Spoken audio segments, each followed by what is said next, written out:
Graça e paz da parte de Deus e do nosso Senhor e Salvador Jesus Cristo. Estamos aqui para mais uma aula do estudo da carta de Paulo à igreja de Filipos, a carta aos Filipenses. Vamos fazer a leitura dos versículos que estaremos tratando hoje, que estão lá no capítulo 1 e vai do versículo 18 até o versículo 26. Então, Filipenses 1, 18 a 26.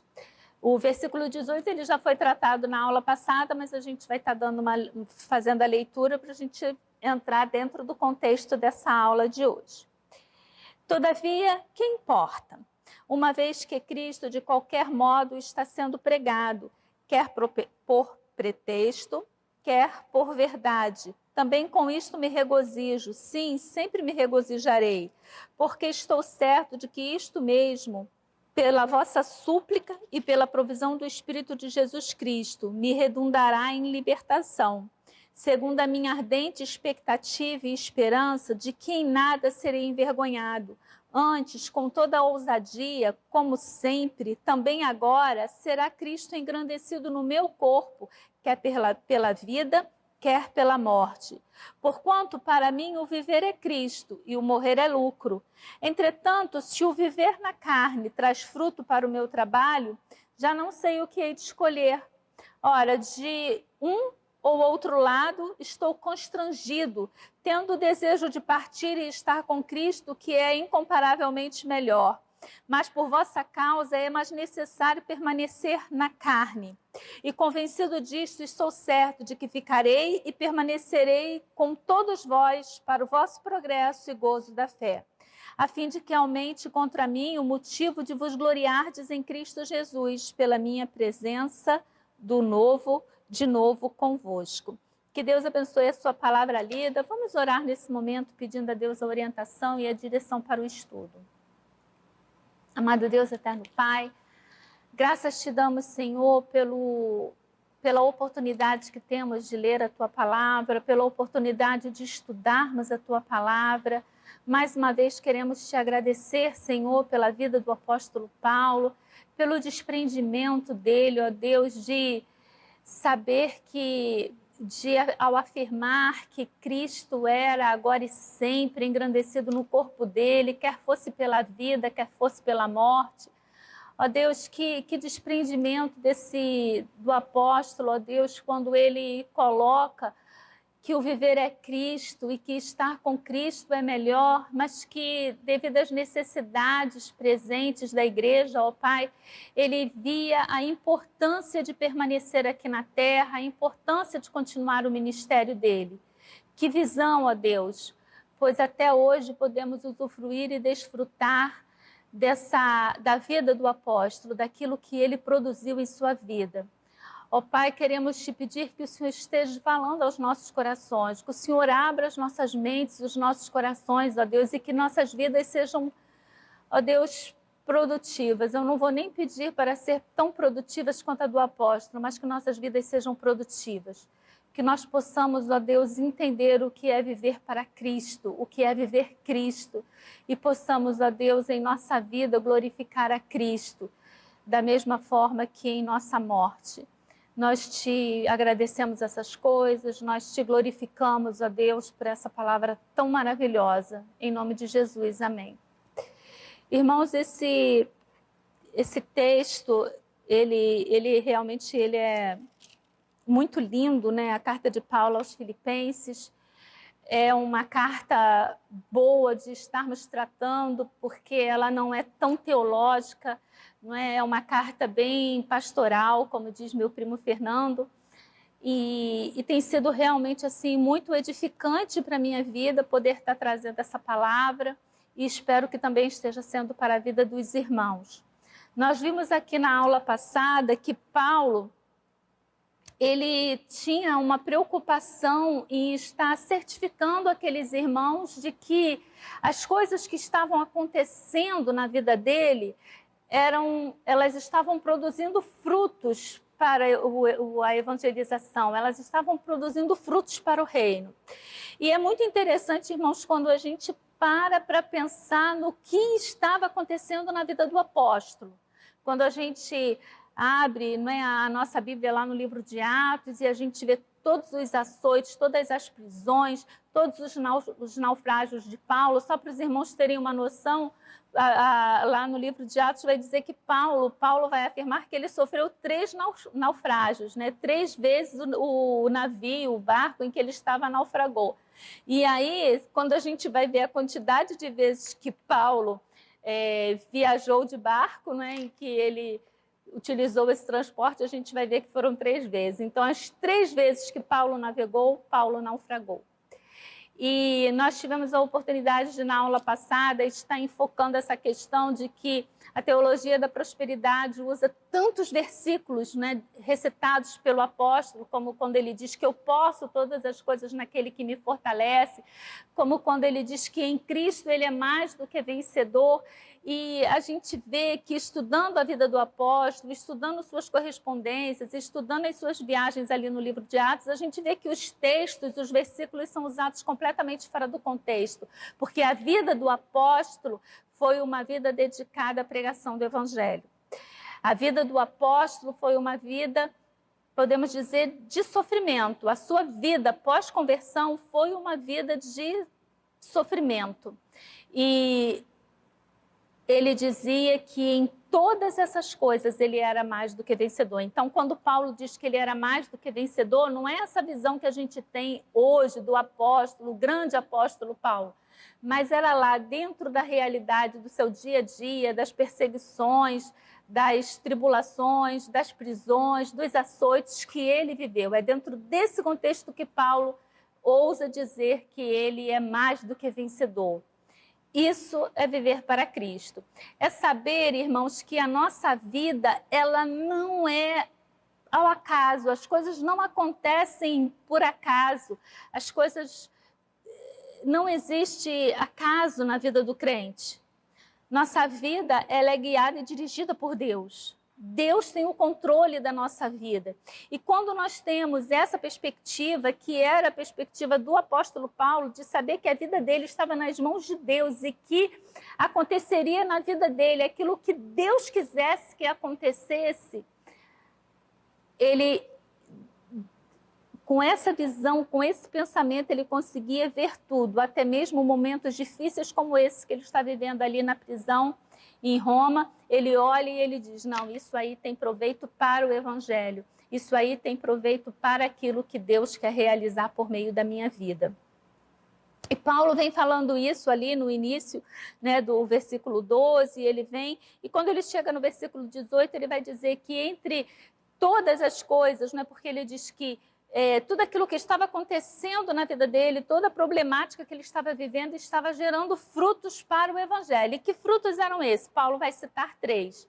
Primeiro, que toda a guarda pretoriana, a guarda de César, estava conhecendo a verdade das suas prisões. Ou seja, todos aqueles que ficavam ali algemados, guardando Paulo, estavam sendo evangelizados. E o evangelho tinha chegado ali dentro do palácio de César por meio desses homens que estavam algemados a Paulo. Outra coisa também é que esses homens, estavam sabendo a real razão pelo qual o apóstolo estava preso. Paulo estava sendo preso por uma mentira, uma injúria que estava sendo dito pelos judeus. E isso também tornou-se conhecido por toda a guarda pretoriana. A outra coisa que Paulo diz que a sua prisão estava servindo para a pregação do evangelho é porque com a sua prisão, a sua chegada em Roma, acontece ali um avivamento na igreja em Roma. Aqueles irmãos, eles são reavivados, aqueles irmãos ali, eles são chamados a evangelizar, chamados a falar de Deus para as pessoas, chamados a falar de Cristo, porque se Paulo, mesmo preso, fazia, isso contagia aqueles irmãos e aqueles irmãos se desprendem para o evangelho. E, por último, Paulo vai dizer que, inclusive, as pessoas que não gostavam dele estavam pregando mais ainda o evangelho, não pregando o evangelho com o intuito de fazer com que Cristo fosse mais conhecido, mas com o intuito de perturbar Paulo, machucar Paulo, né, prejudicar Paulo de alguma forma que fosse. Não temos muitos detalhes disso, mas Paulo vai dizer que ainda assim Eles estavam pregando o evangelho, eles estavam falando de Cristo e aquilo estava sendo uma revolução na cidade de Roma. E Paulo vai dizer: o que me importa? O porquê deles estarem fazendo? O que importa é que eles estão fazendo.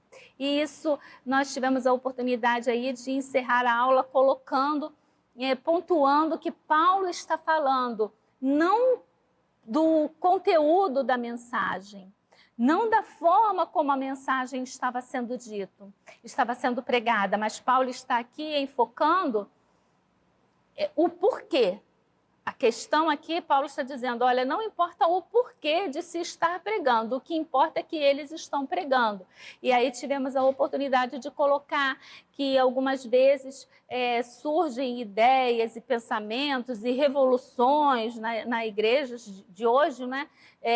Com mensagens diferentes, com metodologias diferentes para se levar a mensagem, e muitas das vezes, ao invés de nós estarmos no mundo para ser luz e sal, nós acabamos por nos misturar com as coisas do mundo.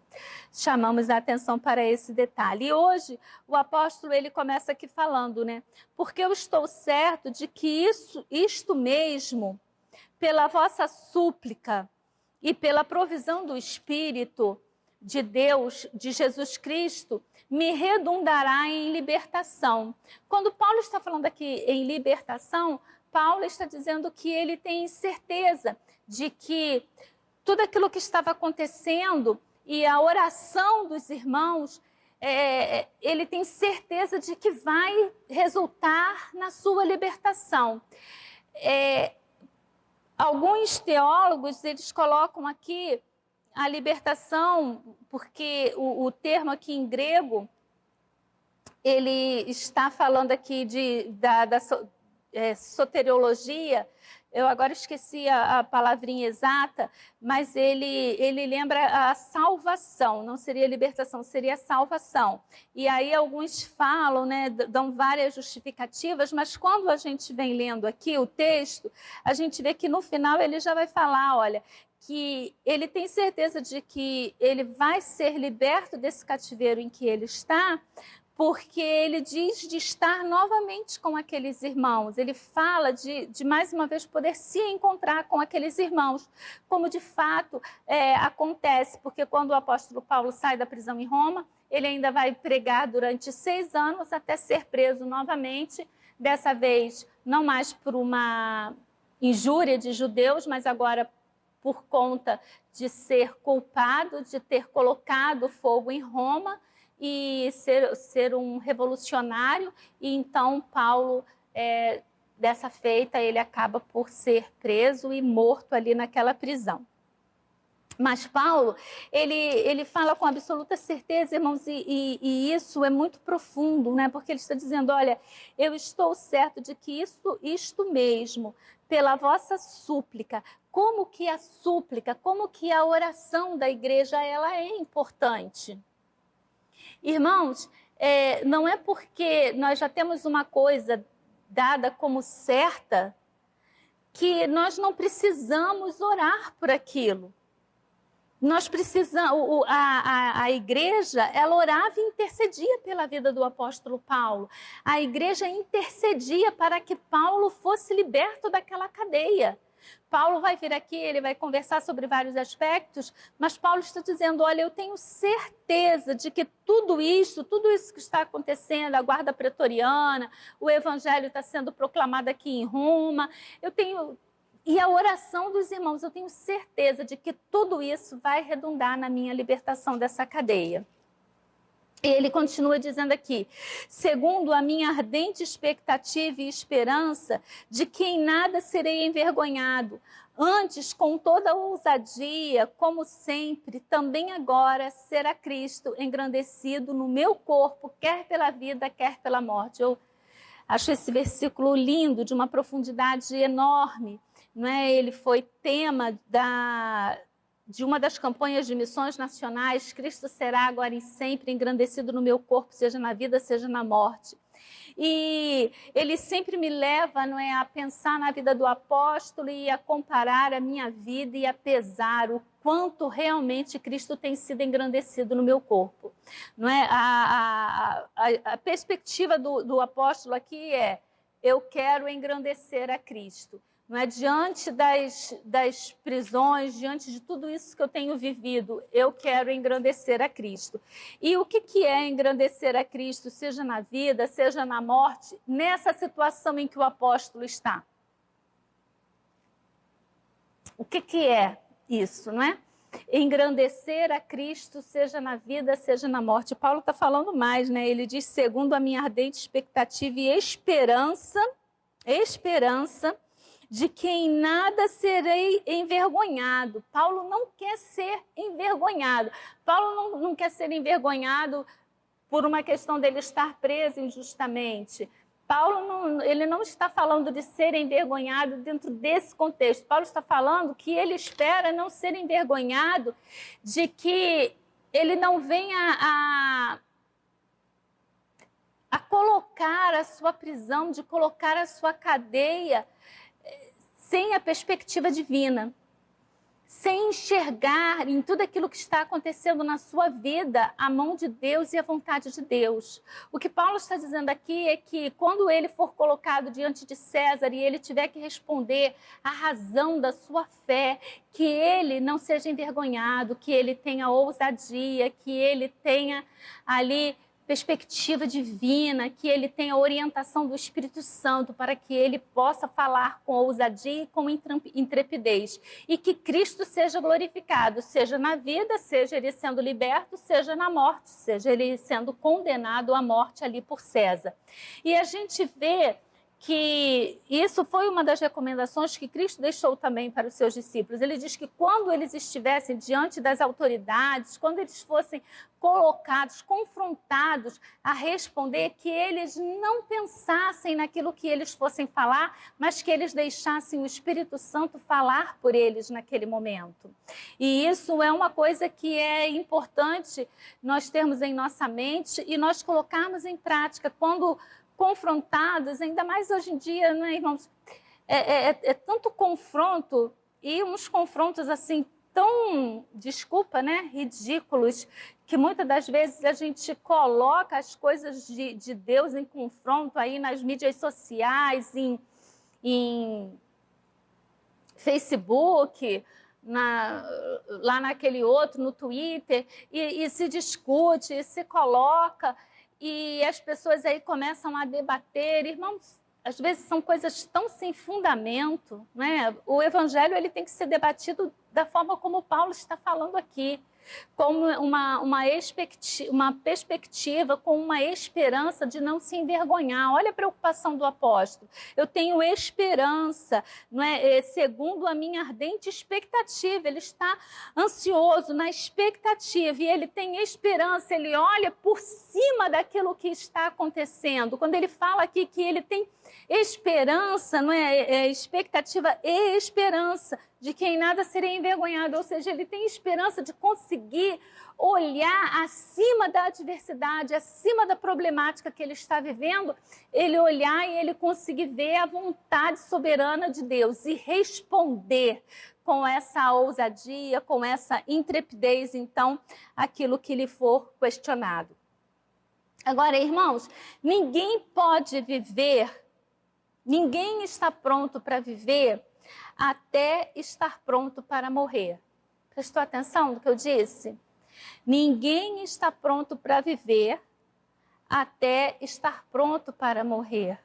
Você precisa saber que o fim da sua vida é certo antes de enfrentar o perigo diariamente. Sabe por que Paulo tinha tanta ousadia, tanta intrepidez? Sabe por que ele diz que Cristo vai ser engrandecido no seu corpo, seja na vida, seja na morte? Sabe por que Paulo ele não vê diferença, ele não olha para a morte com aquela questão de pesar que nós olhamos? Porque Paulo entende, ele mesmo vai falar logo adiante, que o viver é Cristo e a morte é lucro. porque aqui na terra ele sente os aguilhões do pecado, mas na sua morte ele estaria ali com o Pai. Na sua carta aos Coríntios, Paulo vai dizer que ele esteve no terceiro céu. E Paulo esteve lá, ele diz que não sabe se em sonho, não sabe se fisicamente, mas o que Paulo viveu ali foram coisas tão maravilhosas que ele não conseguia nem colocar em palavra para poder explicar. E Paulo, ele tem essa expectativa. Então, ele não tem medo da morte, porque ele sabe que quando ele morrer, ele diz, imediatamente estarei com o Pai. Mas imediatamente estarei com o Cristo. Não com o Cristo que esteve aqui na terra, em corpo humano e que foi humilhado, mas agora em Cristo, em toda a sua plenitude. E essa é a expectativa de Paulo. É por isso que ele tem tanta ousadia para falar. Agora, aí fica a questão, e eu me questionei muito a respeito disso. Qual é a expectativa? Minha expectativa de vida? Né? Quais são os meus anseios? Por que para nós é tão complicada a questão da morte? Por que sofremos tanto com a expectativa da morte? Eu digo a nossa morte, porque quando é a morte do outro, aí nós sabemos explicar bem a questão da separação, por isso ficamos tão ali ligados aos nossos entes queridos e às pessoas que amamos e não queremos que elas se vão. Mas quando eu falo da minha mesmo, se eu perguntar quem tem essa mesma expectativa, pode se colocar da mesma forma que Paulo, dizendo que para ele tanto faz viver ou morrer, que a morte, ao contrário, é melhor para ele. Muito poucos de nós diria que poderíamos dizer que tem essa visão e colocaria a vida nessa perspectiva. E aí eu pergunto, quais são as nossas expectativas, quais são as expectativas que temos na nossa vida? Quais são as nossas esperanças? Porque vivemos. E Paulo vai continuar aqui. Porquanto, para mim, o viver é Cristo e o morrer é lucro. O viver é Cristo e o morrer é lucro, é o que eu acabei de dizer. Eu vivo para Cristo. Se eu estou vivo, eu vivo na expectativa de viver Cristo, de transmitir a palavra de Cristo, de pregar o amor de Cristo, de transmitir Cristo para as pessoas que ainda não têm Cristo como seu único e suficiente Salvador. E a morte para mim é lucro, porque quando eu morrer eu vou estar com Deus, eu vou estar no céu. Ora, de um lado e do outro, estou constrangido, tendo o desejo de partir e estar em Cristo, o que é incomparavelmente melhor. O que Paulo está dizendo aqui? Nós podemos imaginar a figura aqui, Paulo, entre duas paredes. A parede da morte e a parede da vida. E Paulo diz que ambas as paredes o está constrangendo, está oprimindo, ou seja, é como se esse paralelo estivesse se fechando. E Paulo está ali no meio e Paulo fala, olha, eu não sei que expectativa é melhor, porque de um lado eu tenho eu desejo partir e estar com Cristo no céu, o que é incomparavelmente melhor. Mas do outro, Paulo vai dizer, mas por vossa causa é mais necessário permanecer na carne. Não é? Olha, irmãos, olha o problema do apóstolo. Não é? Paulo está se colocando, olha, irmãos, eu sei que tudo isso que eu estou vivendo, tudo isso que está acontecendo aqui em Roma, vai redundar na minha libertação, a oração de vocês vai resultar na minha libertação. Eu tenho uma expectativa ardente de que eu não serei envergonhado, mas sim de que Cristo vai ser engrandecido no meu corpo, seja na vida, seja em minha libertação, para continuar a pregação do Evangelho, ou seja, na decisão de César para a minha morte, porque a decisão não é de César, mas é a vontade de Deus acontecendo. Para mim, viver é Cristo, morte é lucro, porque se o viver na carne traz fruto para o meu trabalho, eu não sei o que é melhor escolher. Porque enquanto eu estou vivo, né, viver na carne traz fruto para o meu trabalho.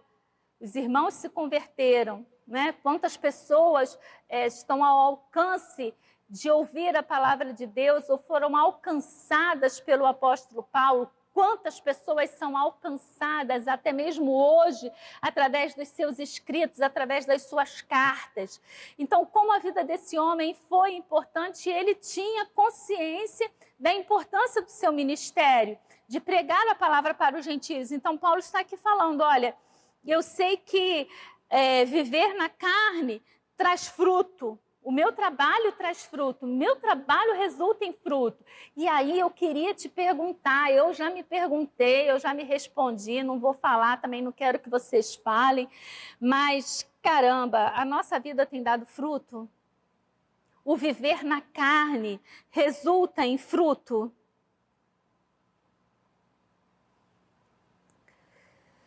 Difícil, não é? E aí ele vai colocar que eu sinto que de ambos os lados eu estou preso e eu tenho duas expectativas, eu tenho duas possibilidades. Eu tenho a possibilidade de morrer e estar com Cristo.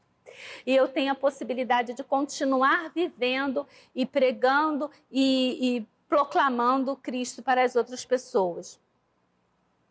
E ele vai dizer, por vossa causa é mais necessário permanecer aqui.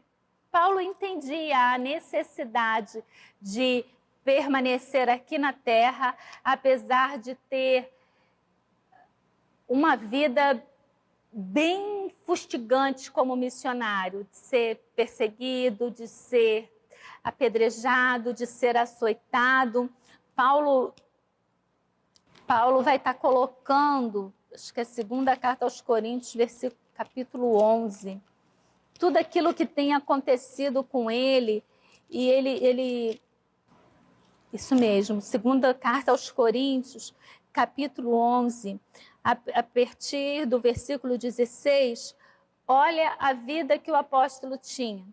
Ele vai dizer aqui, outra vez digo, ninguém me considere insensato, todavia, se o pensais, recebei-me como insensato, para que também me glorie um pouco. O que falo, não falo segundo o Senhor, e sim como que por loucura, nesta confiança de gloriar-me. E posto que muitos se gloriam segundo a carne, também eu me gloriarei. Porque sendo vós sensatos, de boa mente, tolerais os insensatos. Tolerais quem vos escravize, quem vos devore, quem vos detenha, quem se exalte, quem vos esbofeteie no rosto. Ingloriamente o confesso como se fôramos fraco. Mas aquilo em que qualquer tem ousadia, com insensatez o afirmo, também eu a tenho. São hebreus? A partir daqui que a gente quer colocar. São hebreus? Também sou. São israelitas? Também sou. São da descendência de Abraão? Também sou. São ministros de Cristo? Falo como que fora de mim, e eu ainda mais, em trabalhos muito mais em prisões, em açoites, sem medidas, em perigos de morte, muitas vezes.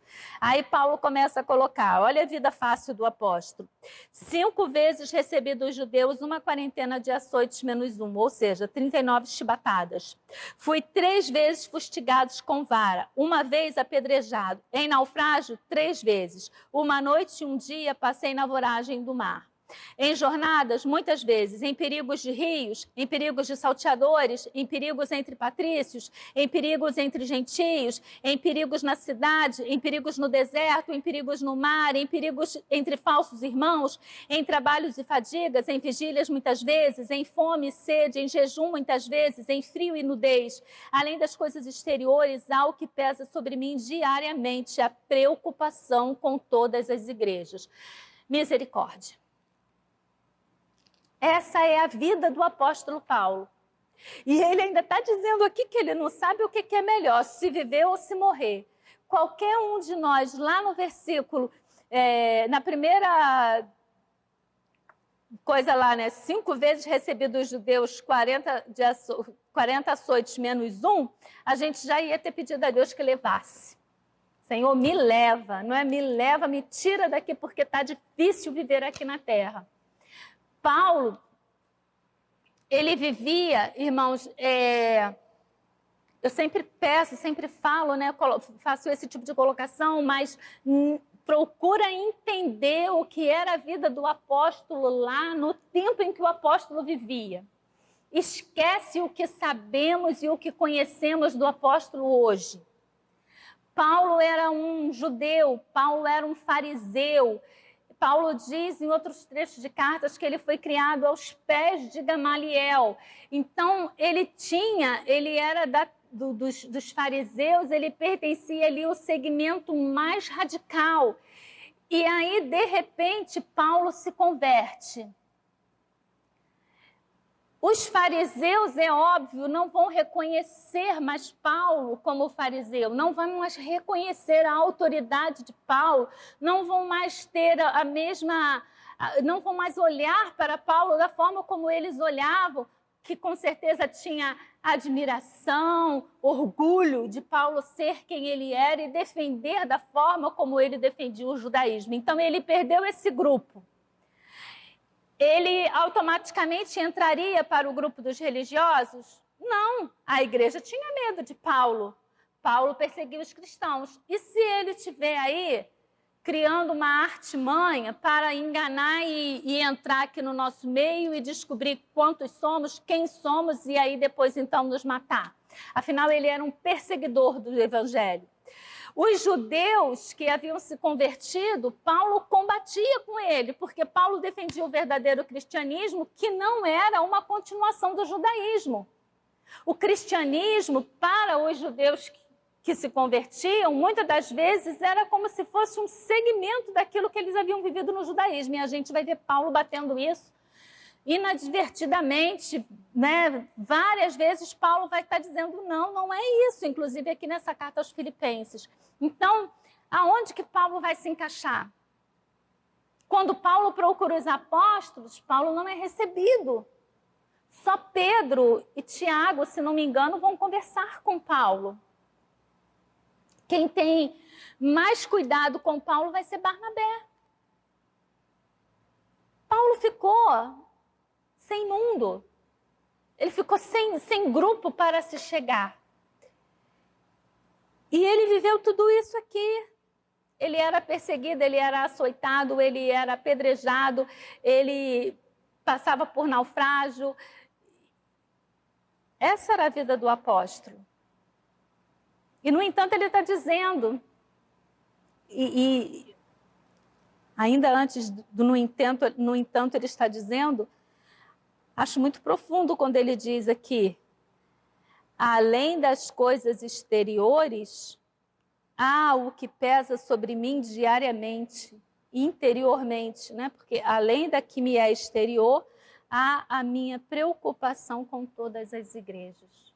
Quer dizer, ele está sendo açoitado, mas ele está pensando na igreja. Ele está sendo apedrejado e ele está pensando na igreja. Ele está em prisão, mas ele está pensando nas igrejas e ele está mandando carta às igrejas. Isso é viver Cristo, irmãos. Às vezes a gente canta, a gente fala, né? Eu tenho a marca de Cristo em mim. E outras músicas mais que são bem pesadas naquilo que estamos falando e que cantamos naturalmente sem nem pesar aquilo que estamos falando. O que é ter a marca de Cristo em você? O que é sofrer, ser perseguido por amor ao Evangelho? Paulo vive isso tudo aqui e, no entanto, ele vai dizer, olha, para mim a morte é lucro. Para mim, morrer e estar com Cristo seria a melhor coisa. Mas eu sei que eu tenho um trabalho a realizar ainda aqui na terra com vocês. Eu sei que a igreja ainda precisa do meu trabalho. E eu vou estar aqui disponível para Deus enquanto Ele quiser me usar. Que profundidade, não é, irmãos? Que profundidade, que coisa, que nos faz pensar constantemente na nossa vida, que nos faz pesar os nossos labores. E aí, quando a gente para e a gente olha para a igreja hoje, a gente para pensar nos líderes evangélicos hoje, nos pastores, nos cantores. A gente se perdeu. A gente se perdeu, irmãos. A gente está muito longe de viver isso aqui. Está muito longe. E Paulo continua. Mas por vossa causa é mais necessário permanecer na carne. E convencido disso, estou certo de que ficarei e permanecerei com todos vós para o gozo, para o vosso progresso e gozo da fé. Então, Paulo está dizendo, olha, entretanto, se o viver na carne traz fruto para o meu trabalho, já não sei o que hei de escolher. Ora, de um e outro lado, estou constrangido, tendo o desejo de partir e estar com Cristo, que é incomparavelmente melhor, mas por vossa causa é mais necessário permanecer na carne. E convencido disso, eu estou certo, Paulo tem convicção de que ficarei, por isso que eu digo que lá, não é, quando ele diz aqui no versículo 19 que a oração vai redundar em libertação, seria a sua saída da cadeia e não a sua morte, não ser condenado à morte, porque aqui ele diz, olha, convencido disso, estou certo de que ficarei e permanecerei com todos vós para o vosso progresso e gozo da fé. Paulo, ele não quer viver porque ele ainda tem sonhos a realizar. Paulo não quer continuar a viver porque ele quer mostrar que realmente ele é um apóstolo, que ele é que estava certo em tudo aquilo que ele fazia, ou porque ele quer casar e ter filhos, porque ele tem alguma projeção particular. Não, Paulo ele diz, eu permanecerei com todos vós para o vosso progresso e gozo da fé. É pelo próximo. E aí a gente pergunta, qual o nosso doar, né? O quanto nós temos realmente nos doado pelo outro. E ele termina aqui, né, o nosso estudo hoje dizendo, a fim de que aumente, quanto a mim, o motivo de vos gloriardes em Cristo Jesus, pela minha presença de novo convosco. Então, Paulo, ele sabia que, ele estava convencido de que ele seria liberto daquela cadeia, de que ele continuaria a viver ainda por um tempo, como ele continuou por mais 6 anos pregando a Cristo. E ele vai colocar aqui, ó, a fim de que aumente quanto a mim o motivo de vos gloriardes em Cristo. Paulo sabe que a sua vida também, a sua libertação ali daquela cadeia, resultaria em gozo para aqueles irmãos, resultaria em motivo para que a igreja estivesse se gloriando em Cristo Jesus pela libertação que ele poderia alcançar. Irmãos, é maravilhoso estudar essa palavra, ainda que ela nos leve a reflexões que nos mostram o quão longe nós estamos, o quanto nós temos que caminhar para alcançar esses desejos e essas coisas que o apóstolo coloca aqui. Mas a nossa expectativa, a nossa esperança é que possamos caminhar, irmãos. É como eu estava fazendo agora o discipulado com uma adolescente, eu estava dizendo para ela, vive o hoje, né? Amanhã vem com a sua problemática, com as suas esperanças, com as suas expectativas. Vamos viver o hoje, vamos tentar resolver hoje. Eu posso não estar ainda com toda esse desprendimento de dizer que a morte para mim é lucro e o viver é Cristo. Porque minha vida, partindo por mim, está muito longe de ser uma vida totalmente entregue a Cristo dessa forma, com esse desprendimento do apóstolo. Ele vivia Cristo, ele respirava Cristo. Seus poros exalavam Cristo. Nós estamos muito longe disso. Nós até dizemos que Cristo vive em nós e que vivemos as expectativas de Cristo, mas não. Estamos muito longe disso. No seu irmão eu parto por mim. Mas eu penso que hoje eu posso buscar ser uma pessoa melhor. Hoje eu posso buscar ser um cristão melhor. Então eu não vou pensar a longo prazo da minha vida e aquilo que eu realmente pretendo ser. Eu vou pensar que hoje eu posso falar de Cristo, hoje eu posso pregar Cristo, hoje eu posso permitir que Cristo me use, que o Espírito Santo de Deus me use. E eu acredito que dessa forma a gente possa ir galgando os degraus até alcançar a estatura do varão perfeito. Que o Senhor possa estar falando aos nossos corações, que essa palavra ela possa reverberar em nossa vida, em nossos pensamentos, em tudo aquilo que nós estivermos fazendo no dia de hoje, que possamos estar pensando e que ela não só esteja em nosso pensamento, mas ela também atue numa mudança de comportamento em nossa vida e que possamos ser vasos úteis nas mãos de Deus. Que o Senhor possa estar nos abençoando. Vamos orar mais uma vez. Senhor, fala aos nossos corações. Continua falando, Senhor. Continua falando. Que a Tua palavra, ó Deus, ache abrigo em nossos corações.